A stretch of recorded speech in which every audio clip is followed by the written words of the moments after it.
رضوان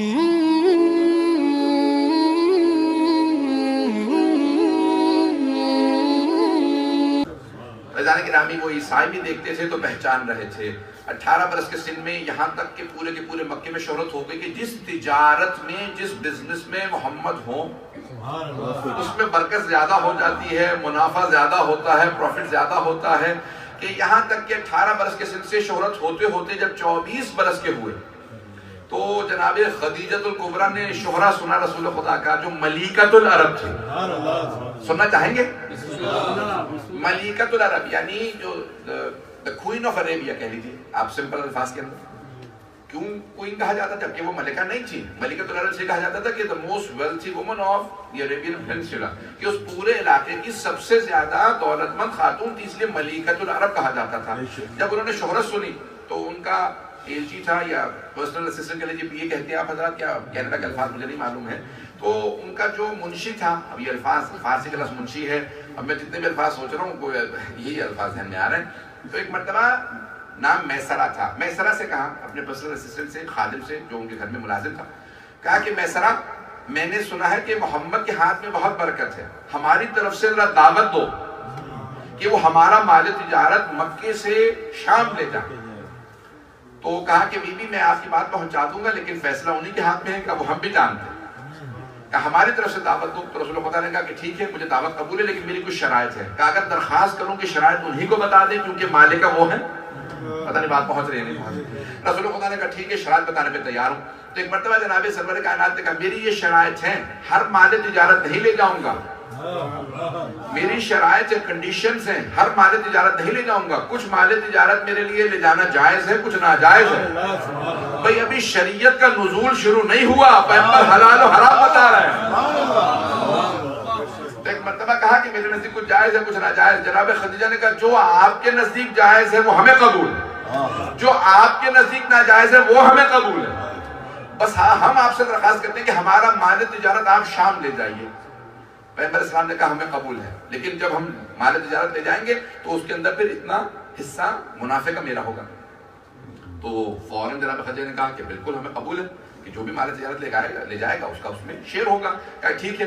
جناب سرور کہنا تشریف لے گئے. بی بی نے ایک مرتبہ کہا میسرہ جب یہ کہیں چل دو تو چل دینا، جب یہ کہیں رک جاؤ تو رک جانا، یہ کہیں رات ہے چاہے سورج چمک رہا ہو تم کہنا رات ہے، یہ کہیں کہ دن ہے چاہے تارے دمک رہے ہو تم کہنا دن ہے. یہ میرا مال تجارت نفع میں بیچے تم نفع میں بیچ دینا، یہ خسارے میں نقصان پہ بیچے تم مال تجارت نقصان میں بیچ دینا. میسرہ جیسا جیسا یہ کہتے رہیں تم اطاعت کرتے رہنا. او مسلمانوں ابھی قرآن نازل نہیں ہوا، آیت نہیں آئی اطیعوا اللہ و اطیعوا الرسول، اطاعت کرو اللہ کی اللہ کے رسول کی. جناب خدیجہ اس وقت اطاعت رسول سکھا رہی ہیں جب کوئی مسلمان ہی نہیں ہے، نزول ہی نہیں ہوا آیات کا، اس وقت بھی اطاعت سکھا رہی ہیں. کہا اوبیہم، ان کی اطاعت کرو. میسرہ نے کہا کہ جیسا آپ کہیں گی ویسا ہی ہوگا بی بی، کہ سارا کا سارا مال تجارت آپ کا ہے. اب روایت کے الفاظ یہ ہیں کہ جناب خدیجہ نے کہا میسرہ بس ایک کام کرنا، جو کچھ دیکھو وہ منو ان آ کے ایسا ہی بیان کرنا جیسا تم نے دیکھا، جیسا دیکھو. کہا بی بی آپ کیا توقع کر رہی ہیں؟ کہا کہ میسرہ یہ مجھے مظہر العجائب معلوم ہوتے ہیں. اگر بات پہنچ رہی ہو. ایک مرتبہ میسرہ ساتھ گئے، جب واپس آئے تو کہا بی بی آپ کو کبھی اتنا منافع نہیں ہوا جتنا ان کے جانے سے ہوا. آپ کو you've never made so much profit as much as you have made by his presence in your business. کہا ان کے وجود کی وجہ سے آپ کو اتنا منافع ہوا ہے، اور کیوں نہ ہو، رحمت للعالمین جو ہے. تو ایک مرتبہ جناب خدیجہ نے کہا کہ چاہیں تو سارا مال تجارت آپ رکھ لیجئے. رسول خدا نے کہا کہ نہیں، منافع سارا نہیں رکھوں گا. کہنا میری امانت کی علامت تھا اور پورا کرنا میری صداقت کی علامت ہے. جتنا کہا تھا اس سے زیادہ نہیں لوں گا. کہا کہ مال تجارت آپ کا ہے، منافع جتنا تھا. جناب ختم مرتبہ سے منافع لیا، چلے گئے. ایک مرتبہ میسرہ سے جناب خدیجہ نے سوال کیا کہ میسرہ تم نے کیا دیکھا ان کے ساتھ؟ کہا بی بی واقعاً یہ مظہر العجائب. کہا میسرہ کیا دیکھا؟ کہا بی بی ہم نے یہ دیکھا 24 معجزات علماء نے جناب سرور کائنات کے جسم مبارک سے متعلق لکھے. آپ تو گھبرا کے سن رہے ہیں. 24 معجزات، بعض نے 25 معجزات سرور کائنات کے بدن جسد مطہر سے متعلق ڈو ود ہز باڈی. 25 معجزات رسول خدا کے جسم مبارک میں. 24 یا 25 میں پیش کر رہا ہوں، سارے نہیں پیش کر سکوں گا. جتنے سناؤں گا اس کو قبول فرما لیجیے گا. اسی کے بعد دیکھوں گا آپ حضرات اس کے بعد طاقت رکھتے ہیں اور سننے کی یا نہیں رکھتے ہیں. محمد وآل محمد صلوات.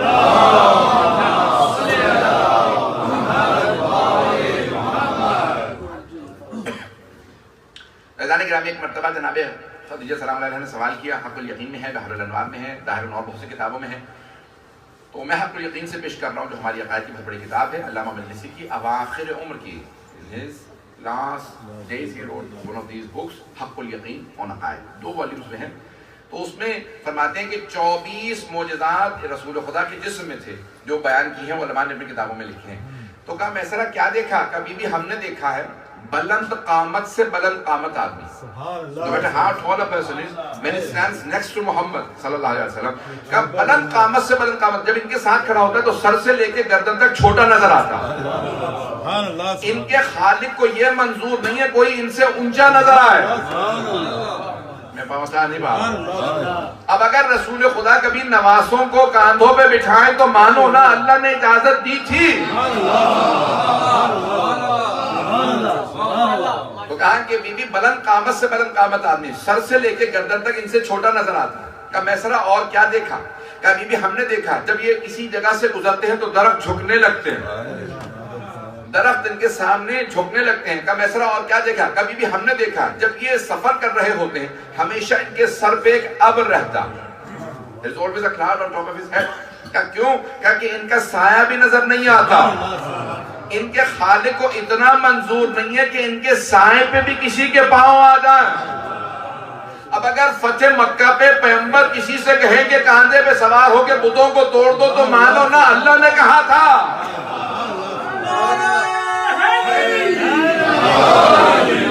توجہ ہے کہ میرے ساتھ؟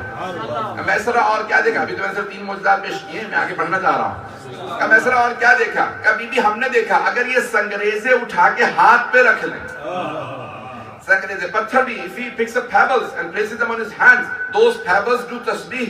وہ سنگریزے ہاتھ پہ آنے کے بعد تسبیح کرنے لگتے ہیں. کبھی اللہ اکبر کہتے ہیں، کبھی الحمدللہ کہتے ہیں، کبھی سبحان اللہ کہتے ہیں. اگر ان کے ہاتھ پہ سنگریزے آئیں تو تسبیح کرنے لگے.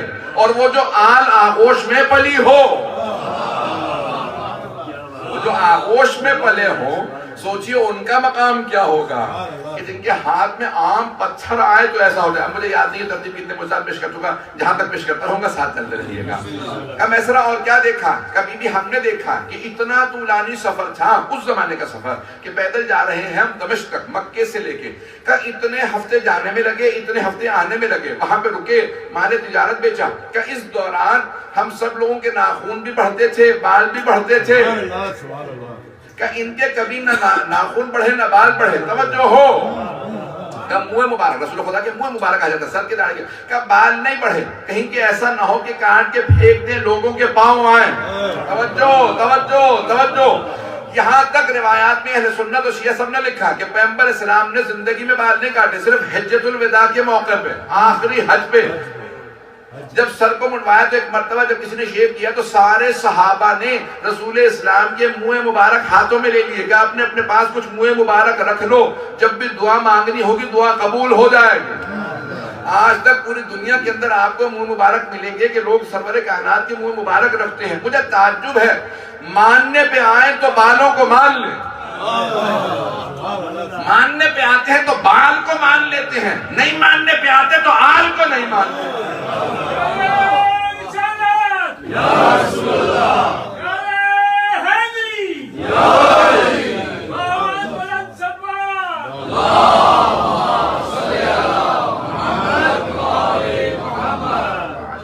توجہ رہے گی میرے ساتھ؟ ابھی تو 5-7 معجزات ہوئے ہیں.